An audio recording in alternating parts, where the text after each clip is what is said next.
welcome to this first side event organized by UNIDIR in the context of the First Committee in 2021.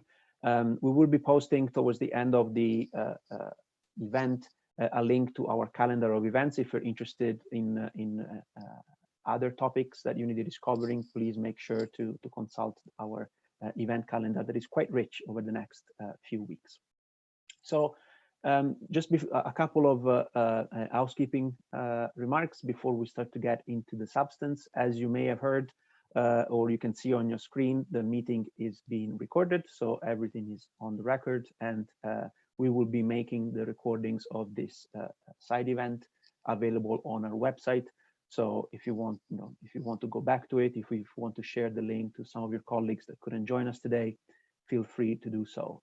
I believe the meeting will probably be published over the next couple of days. So without further ado, let's get into the substance of this very interesting topic. So the title of this event kind of already provides quite a clear idea of what we would like to discuss over the next 75 minutes.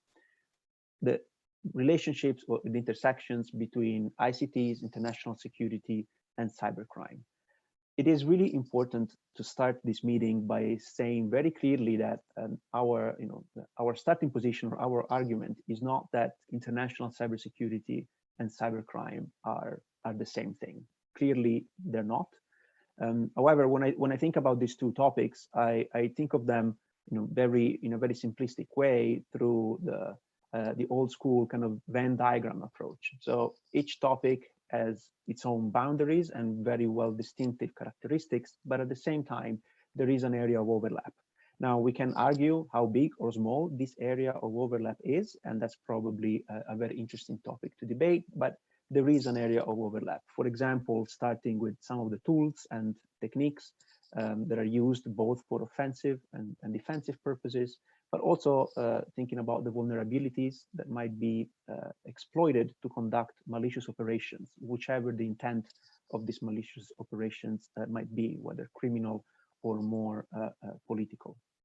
So, in fact, in the immediate aftermath of a cyber incident, it may not even be possible to know whether we're witnessing cybercrime or an international cyber operation by a state actors. It might take some time, of course, in absence of any formal claim by the perpetrator of the operation. It might be difficult to establish in which category of situation we're falling. So while we recognize that international security, international cybersecurity, and cybercrime are very distinct and issues, and they require bespoke policy responses, it may be beneficial to the policy development process to really look at the intersection area and consider how the two processes can not only be coherent, but ultimately mutually reinforcing, so achieving better impact for the community. We're now finding ourselves in an historical moment where the discussions at the multilateral level on cyber issues are proceeding at speed, have been proceeding at speed for the last couple of years, and we're about to enter a new phase with parallel discussions and parallel processes happening in the first and third committee. So we have organized this side event today to present our latest report, which was published on Monday, and I believe that you will have received, if you are subscribed to our news alert, you will have received the new publication alert today, which is really an opportunity today to hear directly from the authors of the report.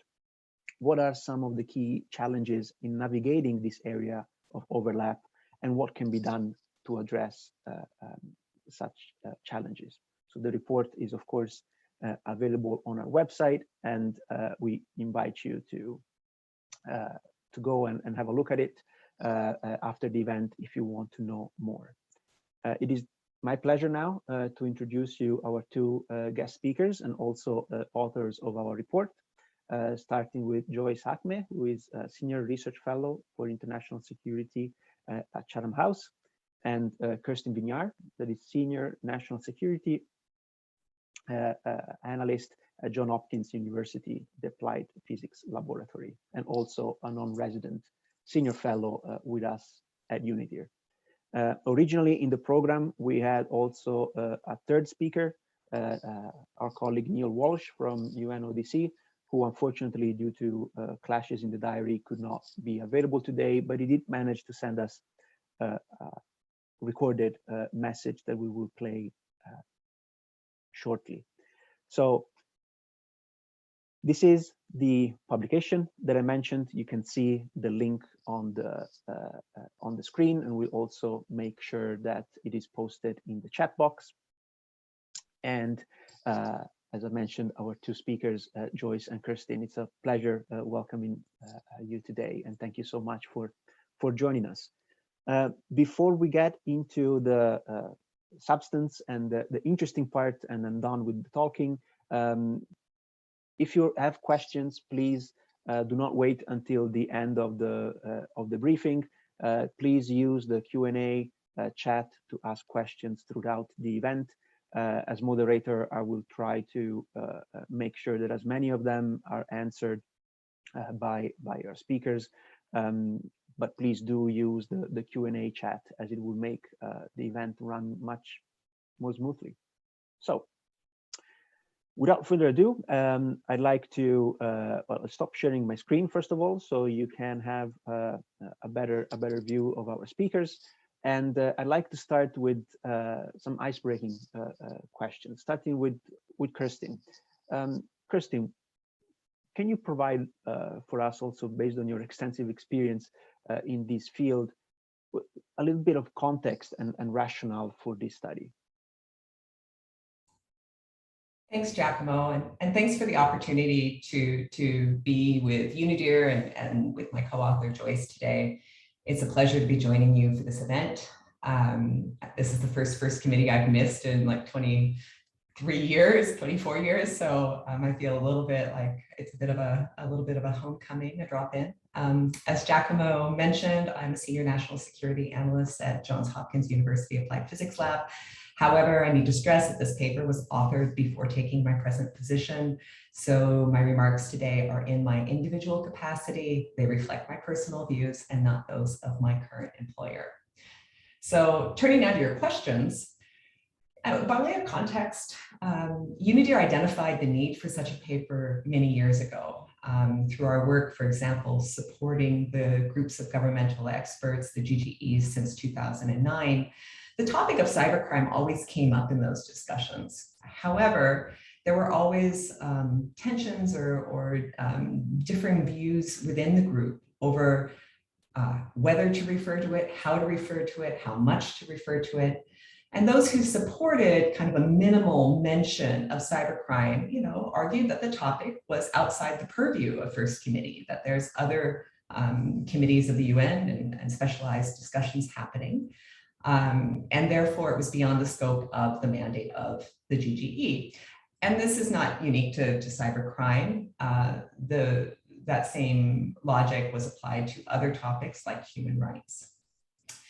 And in 2019, with the two cyber negotiations established by First Committee, when they got underway, the 6th GGE chaired by Ambassador Patriota and the OEWG chaired by Ambassador Lauber, some states were a little bit concerned that in the OEWG process in particular, since it was the first time that the discussions were open to all states, and it was the first time they had the opportunity to participate and be at the table, there was concern that everything would be put on that table, right? That we would all come with different levels of knowledge and understanding about what the subject were, where its bounds were, what our concerns were. It might be a bit of a free-for-all, as opposed to the very kind of tightly controlled, closed-door discussions in the GGE format.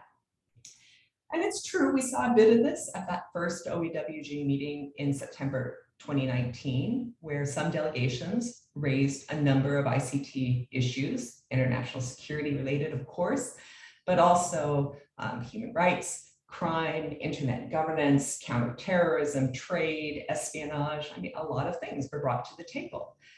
And now with the extremely limited time that we had for the OEWG, and remember this was when none of us had ever even heard of COVID, and that group was mandated to meet for a total of 15 days of negotiations, the group really needed to focus in on its first committee mandate. And it was clear from delegation statements that there was a general lack of awareness of the specialized bodies, the agencies, the tools, and even the state of discussion happening within the UN on a range of adjacent ICT issues that are outside the first committee purview.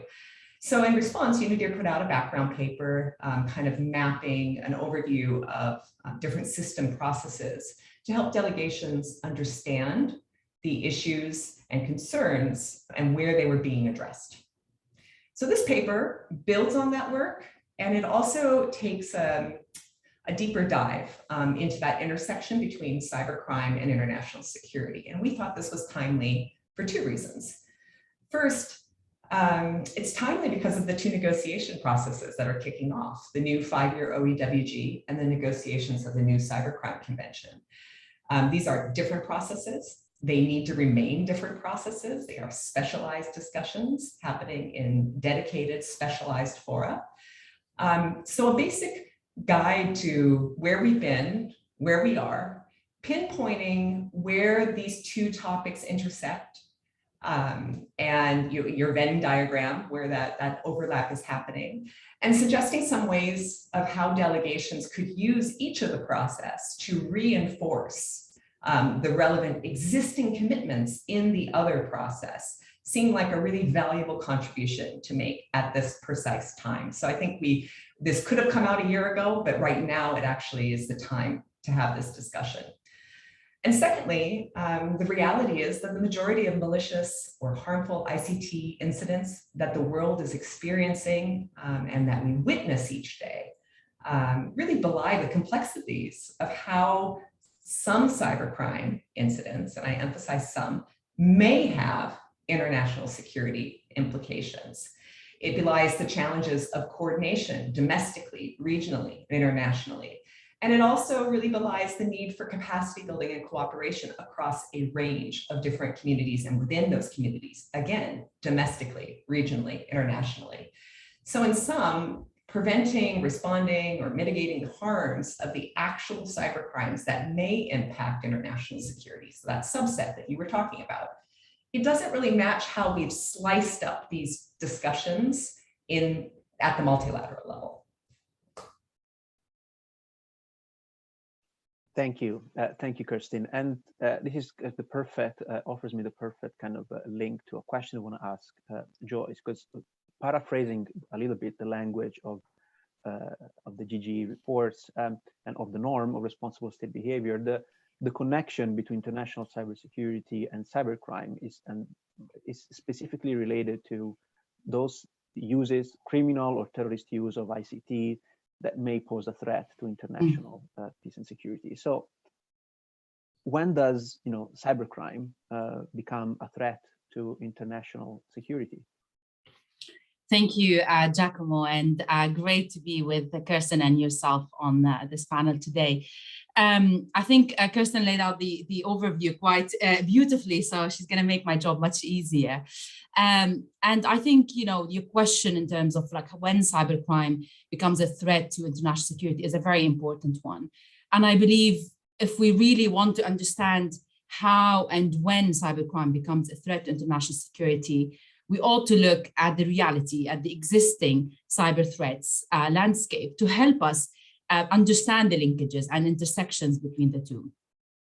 If we start with the perpetrators, as you know, the classical way for defining them has often been to differentiate between whether they are state actors or non-state actors, and to understand their motivations, whether criminal or political, and their skill levels, whether sophisticated, i.e. they're able to develop their own tools, or not very sophisticated, where if they are criminals, they can buy tools developed by others in what is known as crime as a service, which is becoming very affordable and available. And if there are states that also and don't have those sort of capacities, they're also able to buy cyber tools developed by private companies for fighting crime, for fighting terrorism, but in some instances for offensive hacking and for surveillance purposes. But we have also been increasingly seeing perpetrators actually belonging to both groups. For instance, a criminal group or even an individual might be working for a state to conduct espionage, sabotage, intellectual property theft, or even for information operations and propaganda. Or a state might pretend to be a criminal group to mask its actions and escape repercussions.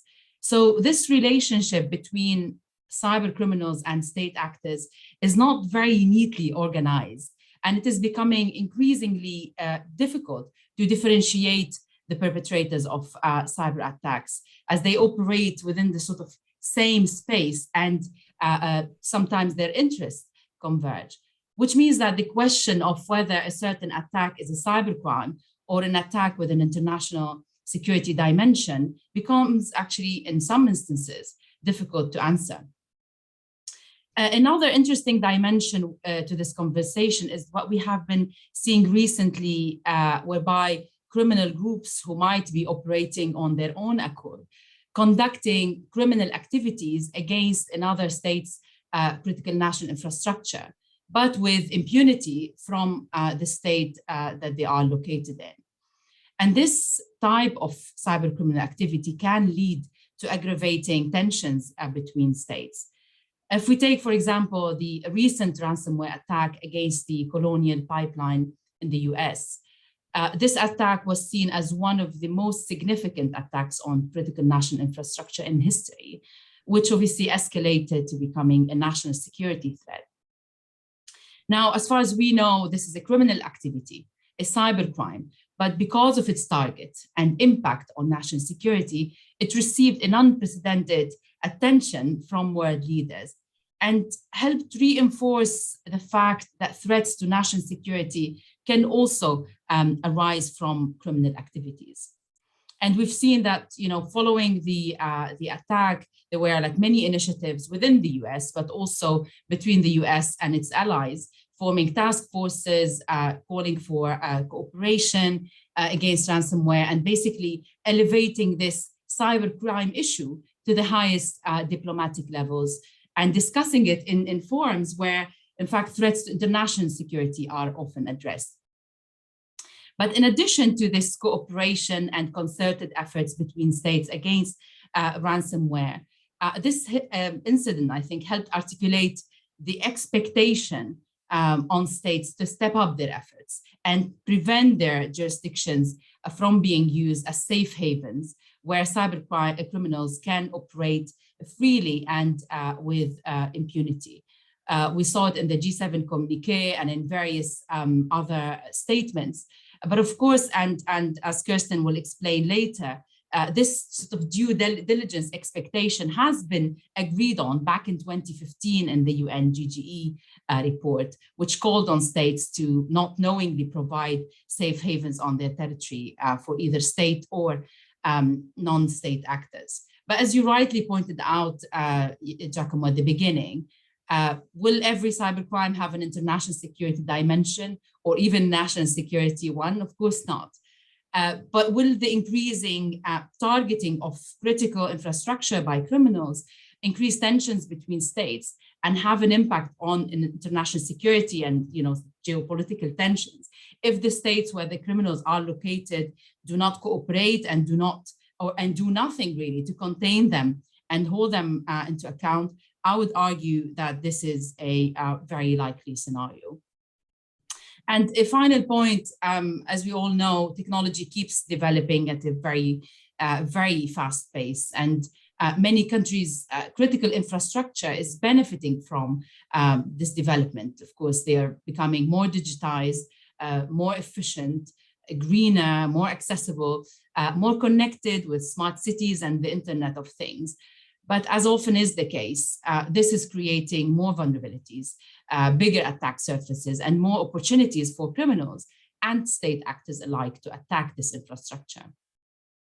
So the threat that cybercrime will pose to national security and international security will likely become even more evident. And states' cooperation and due diligence to limit the impact of this criminal activity will become very crucial to avoid escalations between states. I think while we need to deal with these issues in, sort of their respective forms because they are different, we also need to reframe this discussion and use a wider lens to address the intersections and the broad range of cyber threats to which states are exposed to. We need to do that in order to develop coherent and effective policy and regulatory responses, whether at the national or international level, responses that would be fit for purpose. Thank you, Joyce. And while I gave my colleague Wentin the opportunity to prepare the contribution from Neil, I just wanted to reflect on something that you've mentioned, because it is important for us also to consider that in an increasingly connected society and world where new systems are being brought online, legacy systems are being retrofitted, and it's even hard for states to have a clear map of all of the dependencies that exist between different types of infrastructure. So the unpredictability of effects that some of these cyber attacks can have is one factor to keep in mind. Maybe one attack that is in the intent of the attacker is supposed to be relatively contained, targeted, and limited. It might be difficult to have a clear understanding of what kind of cascading effects it could have on the wider infrastructure, on the wider digital ecosystem, particularly because digitalization is proceeding to such a pace that it might be difficult to keep track of all of the different dependencies that exist out there. So if Neil was here with us today, I would have asked him to, we've heard about the discussion, the upcoming process in the third committee related to the Cybercrime Convention, and I would have asked him to try to explain to us how this process can build on what has already been achieved in the context of the first committee. So he very kindly recorded this message for us that we're now going to play. If you have questions for Neil, I'm afraid we can answer them live, but please do feel free to share them in the chat, and I'll make sure to pass them to him, and we'll find a way of getting back to you. So Wentin, if you can, please launch the video. Well, hi everybody, my name is Neil Walsh and I'm with the UN Office on Drugs and Crime in Vienna. I'm really sorry that I can't be live with you today on this call, on this event to launch UNIDIR's paper. It's one of those days where lots of things happen at the same time and I just couldn't be with you. I really wish I could. So I'm going to talk briefly about the new Cybercrime Convention that you might have heard a little bit about. Many of you will be familiar with the work being done in the First Committee, on the open-ended working group, on the groups of governmental experts, but we also have a cybercrime process in the Third Committee now, which is looking to draft and establish a international UN convention countering ICT crime. So where are we with that? Where are we now? How does all of this come together? Well, firstly, the paper that's been prepared by Kirsten, by Joyce, through UNIDIR is a really useful piece of work for everybody to have right now. And I think, as we all know, the realities between cybersecurity and cybercrime are often quite difficult to see the nuance between them. But within our work at the UN, we see those differences between the First Committee, the Third Committee, and their various mandates. So where are we now? How is this going to move forward? What can we do together? And what will this convention do? Well, unsurprisingly, there is a lot of geopolitics in the room. We know that there are differences, sometimes significant, between states, north, south, east, and west. We know that some states will be going in one direction, others in another. Much of this, I think, will be quite reminiscent of what we've seen in the first committee. But I guess the things that reassure me are we're not starting from scratch, not in the first nor the third committees. And the work that's been done in the past, and within UNODC, we have had cybercrime on the agenda for over the past 10, 11 years. There has been significant work done by the Intergovernmental Expert Group to draft a comprehensive study on cybercrime. And they came out this year with 60-something recommendations, which were consensual. So recommendations on countering cybercrime that states have broadly agreed upon. So we're not starting from scratch. Now, I recognise the geopolitics is difficult. I recognise that events will happen outside of the topic of cybercrime that make things difficult sometimes. But I think if we take a step back and we get our diplomats to take a step back and think about what is it we're seeking to achieve? What do the public want of us in the Secretariat, my colleagues who are staffing this process, my staff and my colleagues who have the substantive expertise on countering cybercrime. And it seems to me that that's where the solutions to some of the geopolitics will lie. We will look at what our investigators, what our prosecutors, what our judges need to do their business.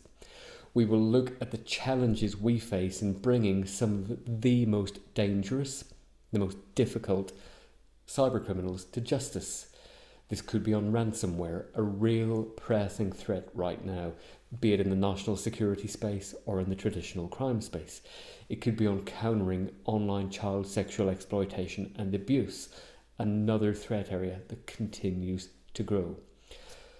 So when we speak to our investigative colleagues, and I've been doing this around the world for the past few years, I guess I hear the same thing. I hear the same picture of threat. I hear that irrespective of where we are, we're facing the same problems. We're facing challenges to our economic prosperity.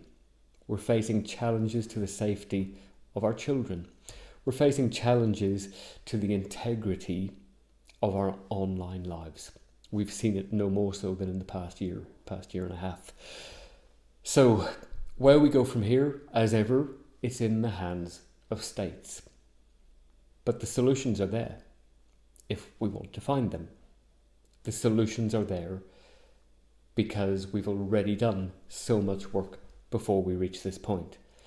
Now, neither I nor my colleagues around the system can take those decisions. That is for member states to decide upon. But I think if we take a step back and we look at everyone that we see in the street every day, we look at our own family, our own friends, our own children, what do they expect of us? What do they want us to do? Do they want us to be arguing over geopolitics? Do they want to see one country getting one-upmanship on another? Or do they want us to make a difference? Do they want us to do things that keep each other safe? I think it's probably the latter. Now, how that plays out, well, that's a matter for member states. And I'm glad that that's not my problem to have to decide. But however these negotiations go, we at UNODC, we will provide that Secretariat expertise. We will also provide that subject matter expertise. And that's why for me it's such a pleasure to be able to speak with you, albeit briefly today, albeit sitting in my dining room. But the work that's been done already, the work done by UNIDIR, the work done by Joyce, the work done by Kirsten before she moved on, the work done by Giacomo and team, it is so important. And I have no doubt that their work will help you in whatever your role is in countering these threats that we all face today. We're standing with you, we're here for you, and I hope that today goes exceptionally well. Enjoy the paper, and I look forward to speaking to you again soon. Take care. Okay, I'm glad technology was with us, so we were able to follow his message without glitches. That was great. And Joyce, Kirsten, I'm pleased to let you know that questions are already coming in from the audience, so we're setting ourselves up for an interesting debate later on. But Kirsten, I want to go back to you one second, because we've heard from your remarks, from Neil's remarks, that we're not starting from scratch. There is already something that we can build upon. Can you help us and the audience understand what this something, how this something looks like? Certainly. I think it's not just we have something, we have a lot of something to work with. And that's, I think that's the first thing we all have to recognize, is not starting from scratch can be a little bit of a cliche, but we really are not starting from scratch. And so making first and foremost priority is to like socialize that information and make sure that all delegations, whether you're on the third committee side or on the first committee side, understand the base that we are building upon, that there is no need to renegotiate or like start making things conditional. I mean, we have existing negotiated agreements and consensus language. Let's start with that. So we felt that it was really worthwhile in our approach to take stock of the existing commitments that have been agreed in the first committee processes, so that they can be built upon, so they can be reinforced, they can be strengthened in the negotiation of a new Cybercrime Convention. And also in the new OEWG process, starting in first committee. These, while they remain separate processes, separate discussions in dedicated expert fora, it's in everyone's interest to see coherence in the outcomes of these two processes, coherence in the discussions, right? I think that's a point that Neil emphasized as well. The first committee established bodies have recognized that criminal actors, whether serving as proxies or on their own, may engage in malicious and harmful ICT activities, and that those activities may be of such consequence that they could threaten international security or stability, or create risks of escalation or misattribution, which would also have a knock-on effect on our international relations. And at the same time, we do have to recognize that the majority of cybercrime does not have an impact on international security. We'll hear Neil talk about a variety of cybercrimes, which are pressing problems and international concerns, but they're not international security concerns. And because of this recognition that we've had in the first committee processes, that the majority of cybercrime does not have an impact on international security, I think the groups have been very cautious and mindful of that. And they've been cautious to respect the mandate and the purview of these fora and processes that are over there, separate, dedicated to combating cybercrime. So this means that the GGE and lastly, the OEWG have limited their assessments and recommendations to promoting international cooperation to address criminal misuse of ICTs that may have an impact on international security. And as these GGEs, particularly GGE's assessments, have focused on that subset, they've avoided very general recommendations on strengthening international responses to cybercrime, right? And rather, they've honed in and focused on specific areas where additional efforts are needed to address when the international security and cybercrime issues intersect. And I'm going to really, hammer this home, because I think this is an underappreciated point.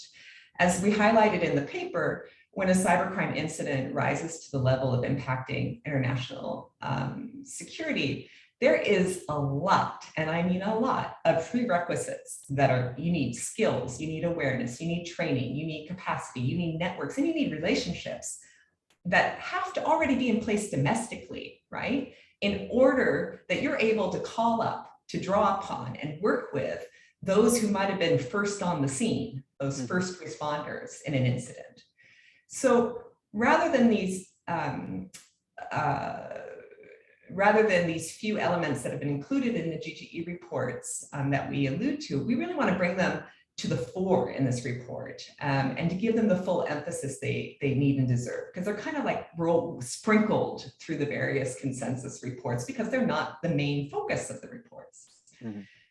So as you certainly know, in 2015, the United Nations member states agreed to be guided by a set of 11 voluntary norms of responsible state behavior in the use of ICTs, and this commitment was reaffirmed earlier this year in both the consensus report of the open-ended working group and in the 6th GGE. And several of these existing commitments, and in particular, Norm 13D on international cooperation, 13C on not allowing one's territory to be used for internationally wrongful acts, and Norm 13H on responding to requests for assistance. And that one specifically mentions malicious ICT acts on critical infrastructure. These norms draw attention to the specific areas where additional efforts are needed to really help address when international security and cybercrime possibly intersect. Now, one of the really valuable elements of this paper is it helps draw together the actions and recommendations of previous groups have made that are of direct relevance to this intersection. But they are, like I said, woven throughout different sections of various consensus reports. It might be something in capacity building or in a different section. So we've tried to pull it together so that you'll see for each of the norms that I just mentioned, we've offered different relevant actions that have already been recommended, right? Again, not starting from scratch. There's a lot of useful reference material here in this paper, including a brief history of the processes on international security and cybercrime. There's an annex, including all the relevant language from the 2010, 2013, 2015, and 2021 UNIDIR reports. So you don't need to go hunting for all of them. Let me tell you, you're welcome. There's also a second annex that includes an update, a mapping of that UN system actors and processes dealing with ICTs and international security as well as cybercrime. So lastly, I'd just like to mention 3 quick points drawn from the GGE reports and the recent OEWG, again, to hammer home that we're not starting from scratch. All of these reports recognize that the malicious use of ICTs by criminals may be a threat to international security. The threat assessments of these groups over the past decade have highlighted that criminal organizations may offer their services as proxies to both state and non-state actors, and Joyce just made that point as well. These reports have noted that criminals are the source of many of the tools and methodologies, and there is growing sophistication and scale of criminal activity in this environment. Second point, all of these reports underscore the importance of international cooperation and cooperative measures to address transnational threats. And thirdly, they recognize that there is expert discussion on both of these topics at existing UN fora and emphasize that ongoing work should not be duplicated. So again, stressing that we recognize these are separate discussions happening in separate bodies. Joyce, is there anything you'd like to add about the upcoming cybercrime process or about the intersections? Yeah, thanks, Kirsten. I think, yeah, you've highlighted, the most relevant ones from the previous GGE work, but it's also important to note that, on the cybercrime side, or the resolution that established this new ad hoc committee to develop a convention on cybercrime also makes explicit reference to the reports of the GGE. In particular, it notes, the point on how best to cooperate to prosecute the criminal use of ICTs. So the linkages are there, as you mentioned, Kirsten. Sometimes they're not very obvious, and if you're looking at the very lengthy report, but the linkages are there, and it's important to see those, and it's important to build on that work and build on that agreement that took many hours, as more than anyone else, to kind of to reach that sort of consensus. So I think it's very important to reuse that cliche term that we build on what exists and we don't start from scratch. Thank you. So it's important that we do it. It's important that we don't start from scratch. It's important that we build on previous work. But clearly, in your report, you have identified that this doesn't come without challenges. So it's the benefits are clear, but there are also some challenges that need to be addressed before we can actually make any progress. So we have about half hour left, and I wanted to make sure that there is enough time to answer some of the very interesting questions from the floor. So over the next 20 minutes or so, we're going to be sharing one slide with the challenges and one slide with potential responses. And it would be great if you could run us through just to give at least a sense of what these challenges are and what they mean. And then, of course, invite our participants to have a look at the report for further details. So let me just share the slide as a reference for everyone to see. Here we go. So Kirsten, you want to kick us off? Sure thing, Giacomo. Thanks for reminding us about the time. The paper highlights, in kind of broad brushstrokes, some of the challenges. Of course, there's other challenges. These are just some of the key ones that we'd like to highlight. Some of these have already been alluded to in our earlier remarks. For example, I'll kick off with the first one: siloed international processes. I think we don't need to hammer that home too much more. The specialist nature of UN committee work, the mandates, the profiles of those who participate from delegations. It just means that the cross-cutting elements aren't necessarily brought to the fore. We're going for depth rather than breadth. And so, there's been no structured formal exchanges between first and third committees on these topics. And sometimes there's not a lot of awareness amongst delegations of what's happening in other committees. And that's not unique to this topic. We see that the UN is a big beast. It has lots of conversations going on and people have portfolios, so that's just a fact. Joyce? Yes, well, basically, yeah, I mean, just continuation from what you're saying, kind of the point on limitations on delegations and how, these limitations can be, related to subject matter expertise, they can be related to human resources, they can be related to financial resources. And sort of some of the points that we make in that report, that these challenges might be different for delegations because some delegations are large, they have the capacity and the ability to engage in all these different processes. They might be able to distribute these sort of substantive portfolios across the different UN offices and can get experts from capital to join the delegation, attend meetings. Smaller delegations might not have that ability, and so which obviously has an impact on how closely can they follow these developments in these different forms. And also they kind of take their direction from government, so they need to prioritize some conversations and some debates over others. So that is one of the challenges that we've identified.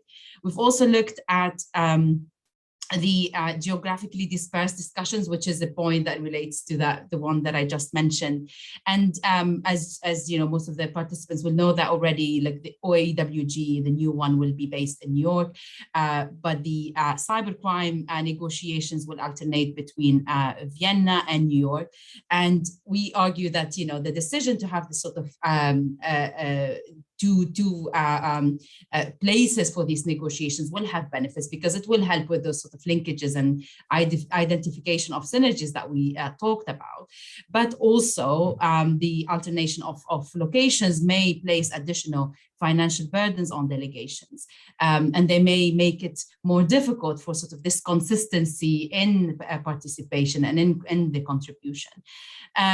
So we've identified that, and sort of we looked at the national level, and we've sort of talked about this a little bit, but we elaborate on this issue much more in the paper. And the international processes matter, they are important, but they should be very closely linked and embedded in what's happening at the national level, right? And so we explain in the paper how in the early stages of detecting, investigating, mitigating the impact of a cyber incident, it's really difficult to identify who the actors are that be behind the attack. So, they could be financially motivated. And I see a question in the chat. I'm very happy to answer that later in more details. So they can be financially motivated, they can be politically motivated, they can be, they vary in terms of motivation. So it's very difficult, especially be at the very beginning, or like the very first stages of an incident, to understand who the perpetrators are, which means that there needs to be really very close coordination between law enforcement, criminal justice, and between the first responders and the people who deal with the kind of issues that impact on national security and international security. But what we often find is that there are silos between these two different actors. And what we also find is that there isn't enough clarity of roles and responsibilities between them. There isn't enough, sort of clear organizational mandates to ensure that they actually coordinate well between them. And in particular, given that, the incident life cycle means that at any point, a cybercrime incident can become, an international, or like an incident with a national security dimension and an international security dimension. So that sort of a coherent approach between the national actors is of extreme importance, and we identify that as one of the challenges in the paper. Back to you, Kirsten. I realize I skipped over one that's near and dear to my heart, and I apologize for that. I just want to highlight it, though, about terminology. We have real significant challenges with terminology. There's no internationally recognized, definition of cybersecurity or cybercrime for that matter. So it's really understandable that different stakeholders, different actors hold different understandings of these terms.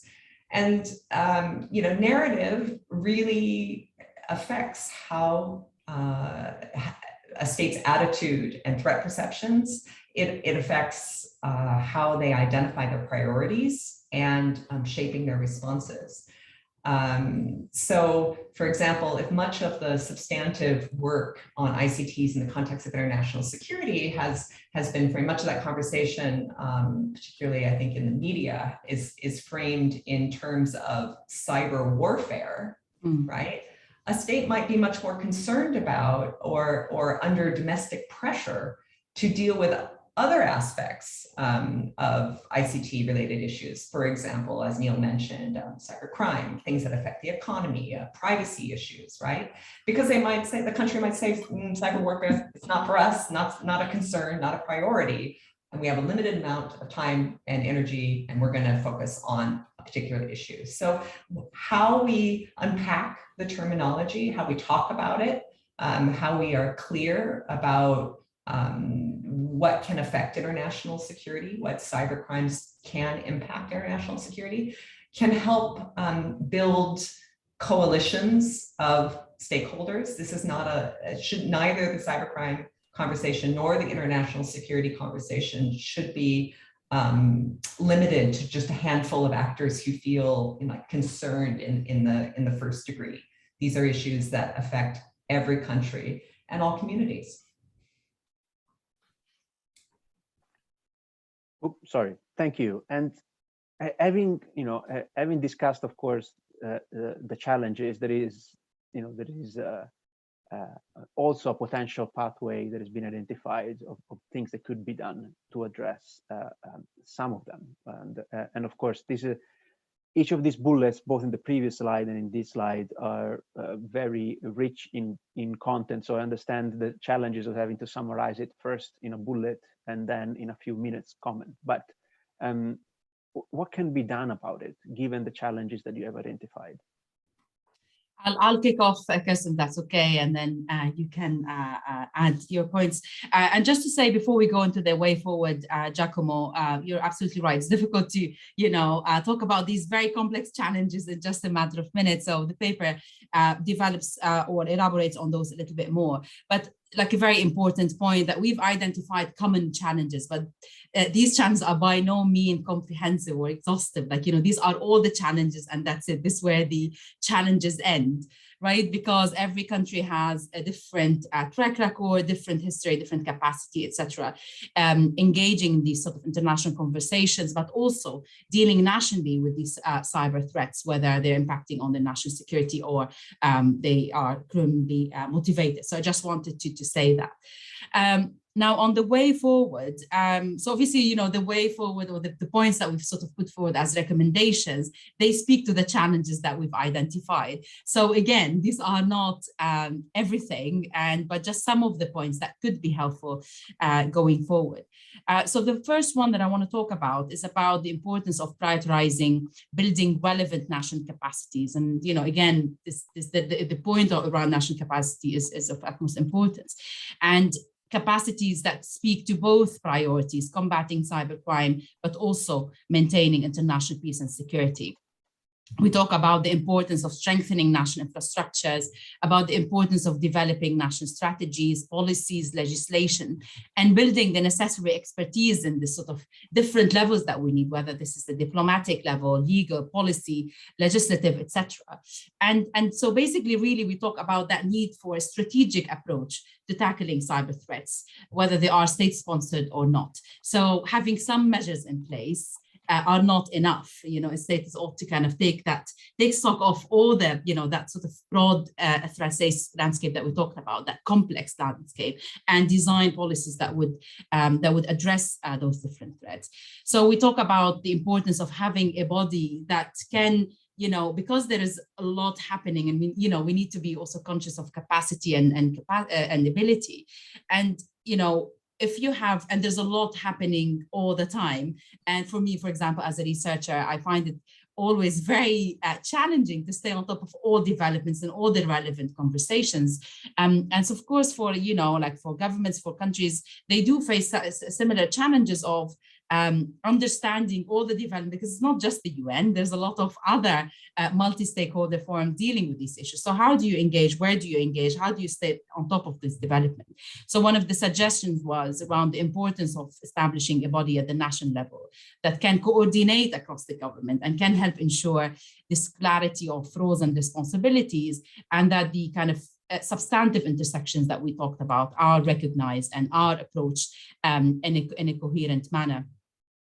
And the other point that we make is it's not just it's important because it will make policies coherent. It's also important because it might, you know, be extremely cost effective as well, because the resources are very scarce. So having a strategic approach to how you deploy these resources is very important. Another point that I want to talk about is about the importance of further strengthening the international cooperation.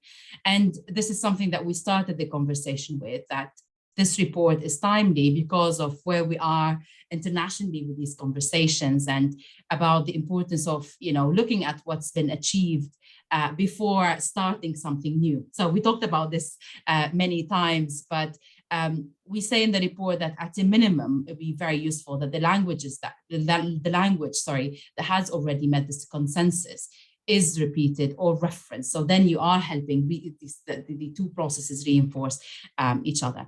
I'll stop here and pass it over to you, Kirsten. So building on that, so how do we, aside from quoting language and trying to incorporate existing language into the discussions in both processes going forward, we point to different ways there could be more exchanges between the two processes. We do need more awareness. Now, to be clear, we're not suggesting that the first and third committee processes should be somehow merged, or that there should be some grand new cyber structure in the UN. We are rather encouraging that delegations seek out opportunities to promote more nuanced exchanges between the two processes, and that those should be pursued. And that can raise awareness, but also help to develop that coherence in policy responses that Joyce was mentioning. Now, these efforts could be both informal or formal in nature. We included in the paper a real list of ideas of how these exchanges could be promoted, from a joint set of observations from the chairs of the two processes, to a resolution calling on states to voluntarily submit their views on this question of intersections, to encouraging some states to be champions of the synergy issue between the two processes and to consistently include this point in their interventions in both fora, to always have that as a talking point.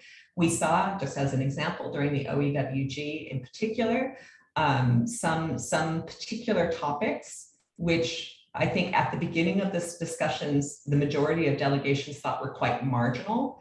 We saw that with a kind of a coalition of dedicated champions who kept on bringing back the issue to the table and coming at it from different sides, giving further examples, those moved from being quite marginal issues in the discussions to being part of the final report. So having champions shouldn't be underestimated how powerful that is. And again, once you have a couple champions who just constantly are hammering home the message that there is an intersection, that the conversations are different, but we need to attend to where they intersect as well, would be useful for taking the conversation forward in both processes.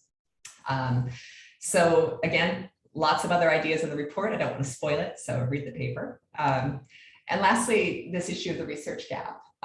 Many researchers and analysts focus on individual topics of cybercrime or the international security dimension of ICTs.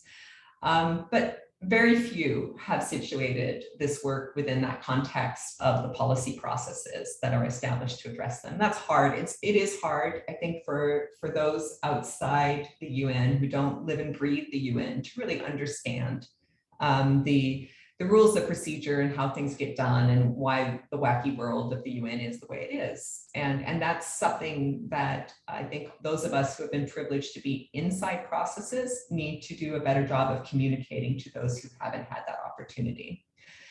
That said, more research is in fact needed on national practices, as Joyce was mentioning, and the way in which existing practices in cybersecurity and cybercrime responses intersect or don't. And that research could help the processes to develop more targeted recommendations, and recommendations that are in fact reflecting the reality of the threats and the challenges that nations face today. That could include things like case studies about particular forms of cybercrime and how they are addressed in the context of the maintenance of international peace and security. For those of us who work in research institutes and think tanks, we all know there needs to be a place for that research and analysis to go, right? I mean, so the various suggestions we've made about possible awareness raising activities could help to establish maybe like a virtuous cycle of better analysis feeding into the process, creating better analysis feeding into the process. States should remember that there's a huge wealth of experience and knowledge outside of governments that could help move these conversations forward. And so really encouraging that research gap to be filled, and that for a place for that research and analysis to go. And I just want to say one thing about this. I really love the last section of the report. I really love the sheer variety of ideas that are contained there about how awareness and synergies could be developed. There isn't, and we're not recommending or suggesting that there's a one-size-fits-all approach here. There are ideas contained here that are addressed to different communities of practitioners. Some are quick, kind of one-off kind of suggestions. Others are longer-term investments.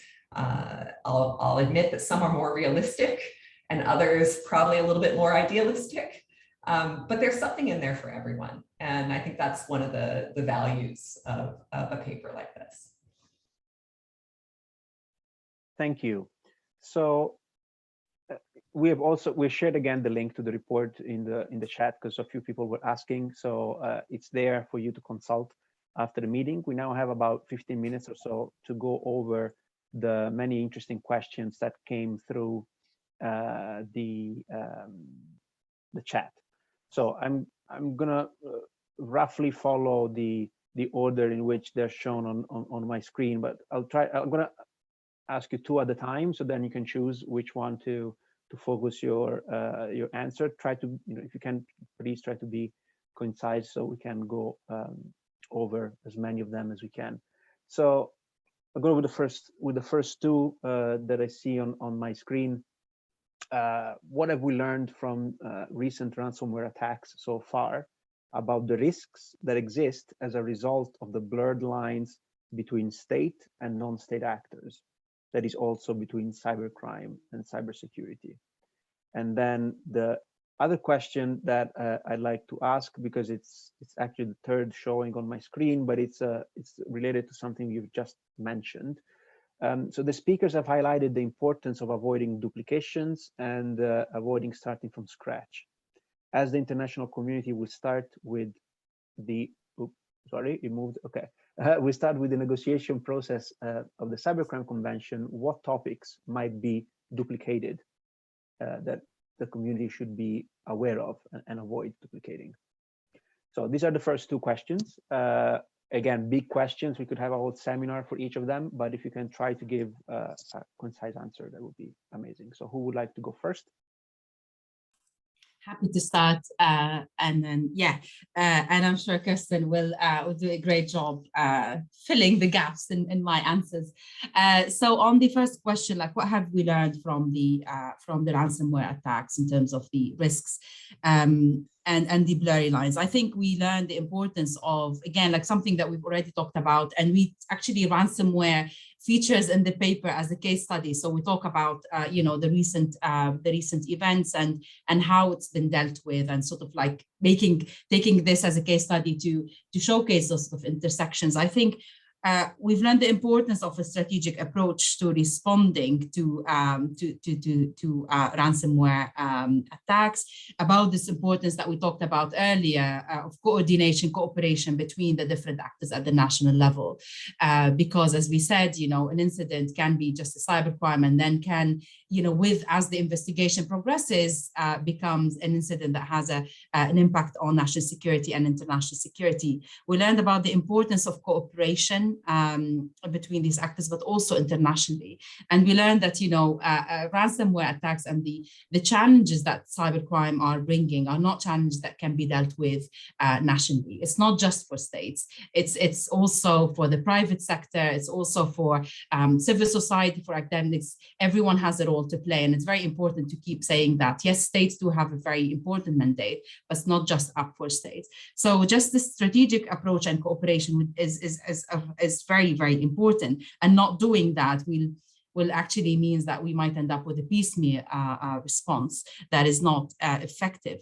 On the duplications, what are the duplications? I think just again, going back to the language in the cybercrime resolution about the importance of the GGE reports, about the importance of how to best cooperate to prosecute the criminal use of ICTs, but also the norms that we've highlighted in the paper that Kirsten talked about around the cooperation, around due diligence and not using your territory for malicious activity, and around the sort of providing assistance. So these are all areas that have been discussed and agreed on. So just repeating those conversations to end up with similar and similar situations, or even in riskier scenarios, different language. I think that is something that we should be very aware of, and that's why we kept calling for let's not start from scratch. Let's build on what's already there. Yeah, I don't have a lot to add to what Joyce has been saying so articulately. What we should be aware of, I think the risks of duplication, first off, is awareness of the other process, right? You don't know, you can honestly duplicate something out of a lack of awareness. And so all delegations, it's really incumbent on everyone to ensure that they understand the state of the other discussion, right? And that is key, first and foremost. Secondly, pushing back on the idea that we need in the UN system a mega cyber hoo-ha, to address these issues. Having a holistic national approach or a holistic cyber strategy, as Joyce has mentioned, is not the same as we need to have one big tent where we're going to invite everyone to the table and discuss all issues that have the word cyber attached to them, because that probably wouldn't be the most effective way. We do have specialized processes. There's a reason we have specialized processes, but we shouldn't go down into the rabbit hole of our processes and then somehow expect that what comes out when you pop back up, into the light of day, it's going to be coherent and fit really nicely with other things that are adjacent. So awareness is really key. And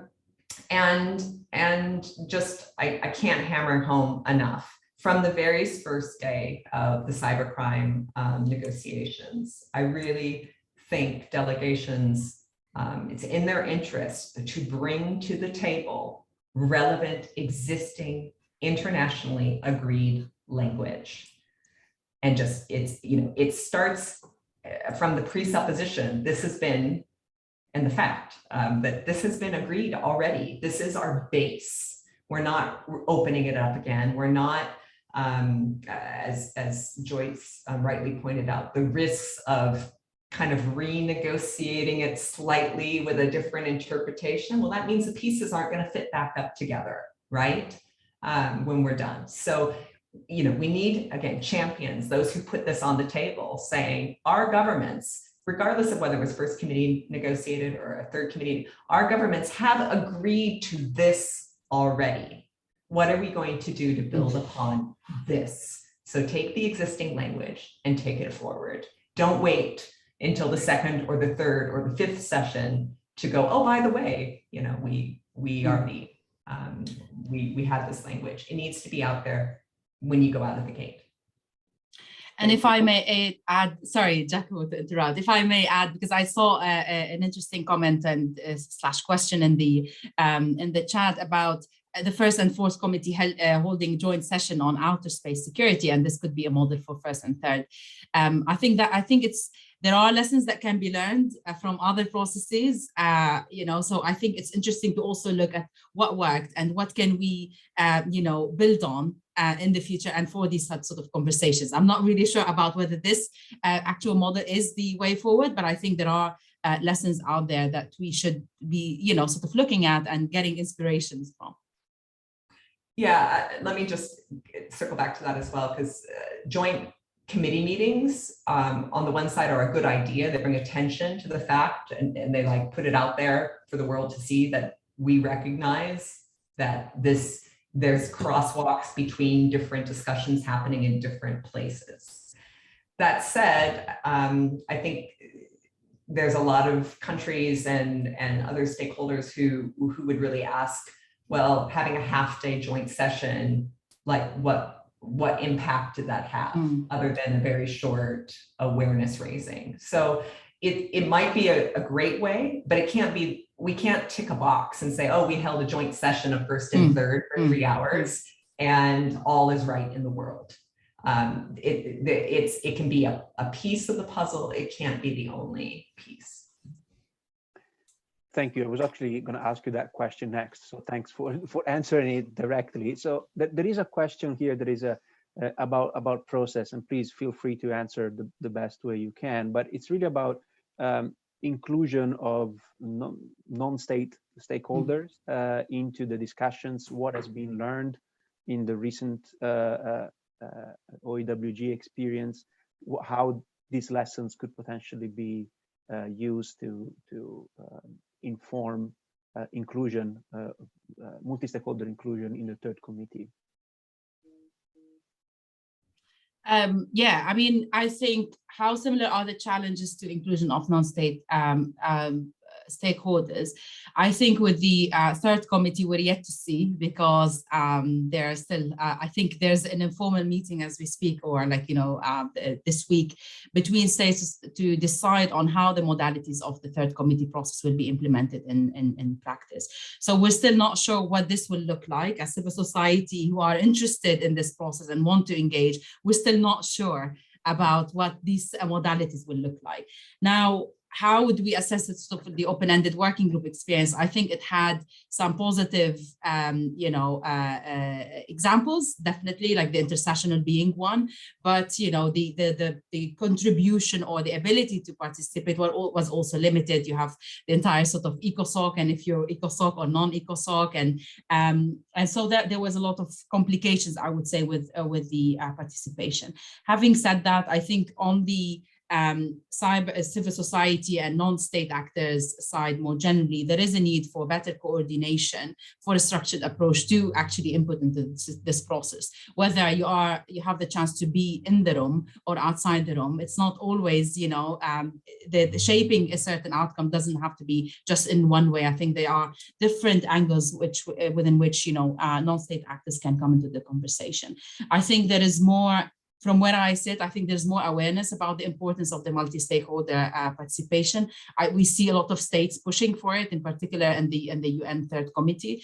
But there's always realities that we also have to deal with, the geopolitics and where states do sit on this particular topic. So we are hoping sincerely that the third committee process will be inclusive, but we as civil society, I know, we are Chatham House working with other organizations through thinking of like track 1.5, through thinking of regional consultations to kind of organize our contribution and hopefully feed that in a structured manner into the process.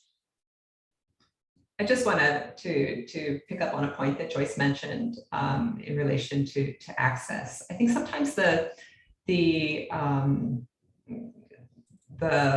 point of being in the room, I don't even want to say at the table, because unfortunately international security discussions are not multi-stakeholder in nature, but so having access to the room, sometimes having access and being in the room is maybe overemphasized as like how influence happens. And as we point out in the paper, and I mentioned in my remarks, is, again, there's a gap of research, there's a gap of analysis, and non-governmental stakeholders are a critical piece to, and have the knowledge to help address some of those gaps. So partnering in civil society shouldn't be seen as like second best. Of like, well, we can't be in the room, or we don't have the opportunity to make statements, so we'll have to partner with the government. That actually is very influential, and it shouldn't be somehow put in the back seat as it's the alternative to being able to participate, regardless of what the rules will be and the sessions, how they will be structured, whether it's in first committee or third committee. Throughout the processes. I think the last OEWG gave a lot of positive examples of different ways multi-stakeholder coalitions and groups were able to influence, convene, feed into processes. So I think we're building on a really exciting kind of turning point of maybe the rules and procedures of these structures aren't going to change overnight, but we are recognizing the power and the need for multi-stakeholder inputs and the variety of ways that can happen. Thank you, Kirsten. And Joyce, I think I failed as moderator to go over the entire list of questions, but I am determined to wrap up in time. So I have less than a minute to wrap up this very interesting event. And I want to start by thanking you, Joyce and Kirsten, first of all, for the amazing report you have written for us, but also for taking the time today to go over some of its main findings. I also would like to thank the audience for being so engaged in the Q&A. There were some very good questions, including some that we didn't have the time to answer, unfortunately. Of course, I'd like to thank the donors of the Security and Technology Program, Germany, the Netherlands, Norway, Switzerland, and Microsoft, that back up all of the work that we do at the program. You will have seen in the chat box, we've put two links, one to the calendar of upcoming events organized by UNIDIR in the first committee. We have one tomorrow run by our WMD colleagues, very interesting on nuclear challenges. Please feel free to register. And also the link to the feedback form, which is very important for us to hear your views on how the event went. We're always looking at ways to improve it. So please, it only takes less than a minute to fill in. Do take the time. And with that, I wish you a great continuation of the day. Thank you so much again for joining us, and I look forward to seeing you online or in person at the next opportunity. Thank you. Thank you very much. Thank you. Bye.